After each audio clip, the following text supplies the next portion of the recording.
Well, good afternoon. I am going to tell you my story of the Sweetpea War. The time was 1939. I was in the first grade.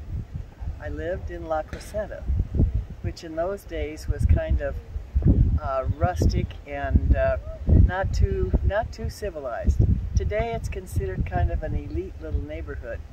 Anyway, Auntie Alice gave me a chick for Easter. It peeped and it squeaked. I called it Squeaky. When it grew up to be a magnificent Rhode Island red rooster, I called him Mr. Squeaky. He was my pet. He sat on the arm of my garden chair. He listened when I read to him or played my ukulele. Little did I realize he was capable of declaring all-out war in my big backyard. From time to time, my grandfather would come to stay with us, as he would say, to put things in order. He could fix anything. In his younger years, he had been a farmer and a blacksmith. One day, he decided he wanted to plant sweet peas. He dug a 2-foot border along the entire length of the side fence. He strained out all the rocks, pebbles, and twigs. He added fertilizer, and then frequently he watered his dirt. The magic day arrived. With a dowel, he made a 2-inch hole every foot.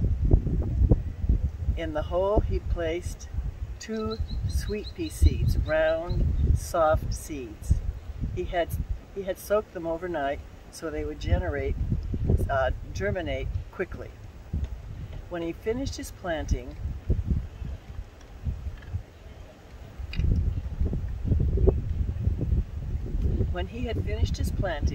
he picked up the hoe to cover his seeds, only to find that Mr. Squeaky had followed him and had eaten every seed.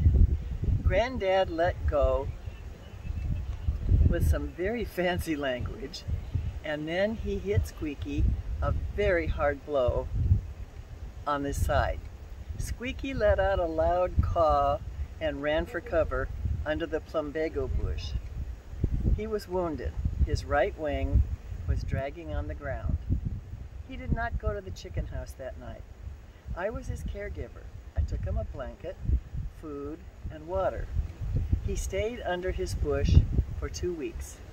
When he came out, his wing was in place. It had healed. But he seemed to me like he was stalking Granddad from a distance.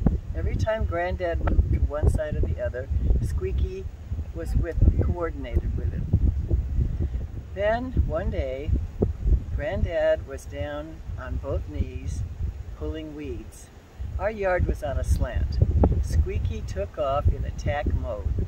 He ran downhill with neck and head close to the ground, both wings fully extended, big fat yellow feet flying in the back. When he got close to his target, he lifted and flew. He extended both wings and did a 180-degree turn in midair. He struck Granddad with both furs on the side of the face, and then he let out a funny caw and clucking sound, and he ran for cover under his bush. Granddad, I wondered, what's going to happen? Granddad went into the house, he washed his face, and he put iodine in both wounds.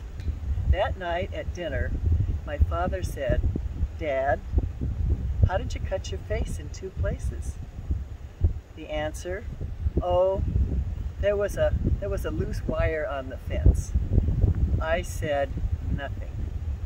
From then on, dinner time was score time. If Granddad had cuts on his face, Squeaky had won the day.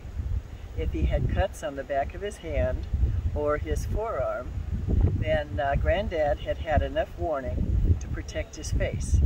If there was no blood, Squeaky had lost the day.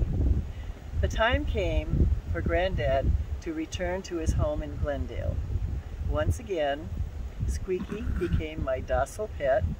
He sat on the arm of my garden chair. He listened when I played my ukulele and was just a really nice little pet. I smile when I look back to a time when there was a war in my backyard. An old man, a chicken, and a little girl were the only ones who knew.